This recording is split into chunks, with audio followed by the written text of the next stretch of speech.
Hello friends, welcome to our channel AC technical. दोस्तों, आपने देखा होगा कि आप जब भी एसी लेते हो, एसी गर्मियों में एसी का बिल आना बहुत ज़्यादा हो जाता है। क्योंकि एसी चलेगा तो बिजली का बिल तो आएगा, लेकिन भाई साहब जितना आना चाहिए उससे भी ज़्यादा आ जाता है। ऐसा क्यों होता है? आपकी उम्मीद से भी ज़्यादा बिजली का बिल आता है, ऐसा क्यों होता है? आज मैं उसी टॉपिक पे बात करूँगा, बताऊँगा कि आप क्या गलतियाँ करते हो जिसकी वजह से आपके एसी का बिल ज़्यादा आता है।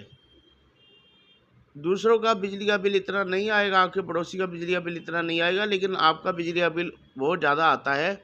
उसका कारण क्या है? क्यों एसी चलाने से बहुत ज़्यादा बिल आना शुरू हो जाता है?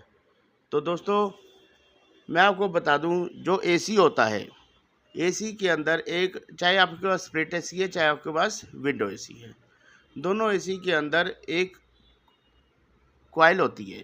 एक विंडो में आगे वाली कॉइल, और स्प्लिट एसी में इंडोर में जो कमरे के अंदर इंडोर लगता है, उसकी जो कॉइल होती है, उसमें फ़िल्टर होते हैं। फ़िल्टर हवा जब खींचती है, एसी जब हवा खींचता है तो फ़िल्टर क्या करते हैं? फ़िल्टर उसी हवा को पास करते हैं, लेकिन फिल्ट्रेशन करके। कैसे? उसकी जितनी डस्ट होती है उसको रोकते हैं। आपने देखा होगा थोड़े दिन बाद फ़िल्टर गंदे हो जाते हैं। अब फ़िल्टर गंदे होते हैं तो उसके बाद आप फ़िल्टर को साफ़ नहीं करते हो, जिसकी वजह से क्या होता है? आपकी कूलिंग कॉइल गंदी होनी शुरू हो जाती है।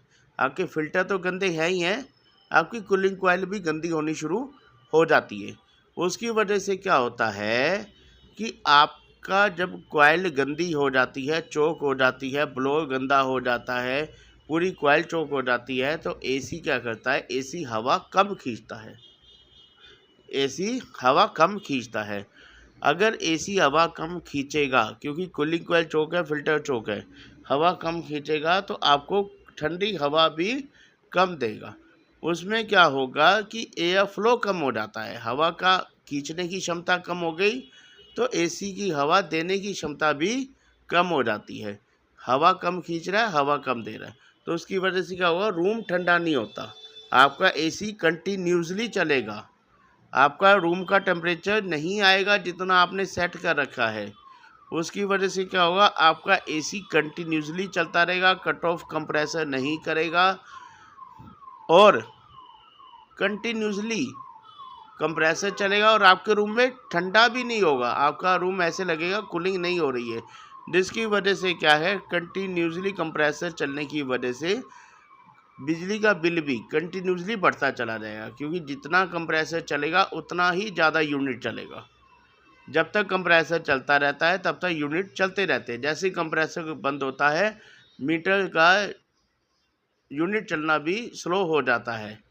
तो जब तक आप अपने एसी को साफ़ नहीं करोगे, अच्छे से फ़िल्टर साफ़ नहीं करोगे, कूलिंग कॉइल को साफ़ गंदा रखोगे या साफ़ नहीं रखोगे, तो भैया इसी तरह से आपके एसी में कंप्रेसर कंटिन्यूसली चलेगा।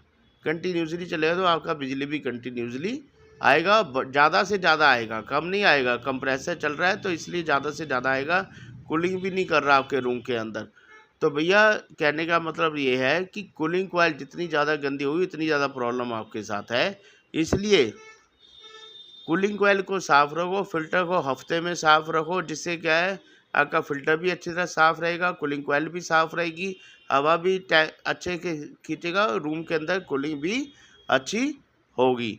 तो इस चीज़ का ध्यान रखो। अगर आपका एसी गंदा है तो भाई साहब 200% आपका बिजली का बिल ज़्यादा ही आएगा। ये बातें आपको कोई नहीं बताएगा, क्योंकि ये बातें हर आदमी आपको नहीं समझा सकता है। समझाएगा तो उसका खुद का लॉस होगा। इसलिए मैं जेन्युइन बातें आपको बताता हूँ, जिससे क्या है, आपके पैसे बचे, आपको नॉलेज और आपका एसी ज़्यादा टाइम तक अच्छा चले। तो दोस्तों, वीडियो अच्छी लगे तो लाइक कीजिए, चैनल को सब्सक्राइब भी कीजिएगा। मिलते हैं एक नई वीडियो के साथ, तब तक के लिए बाय बाय, टेक केयर।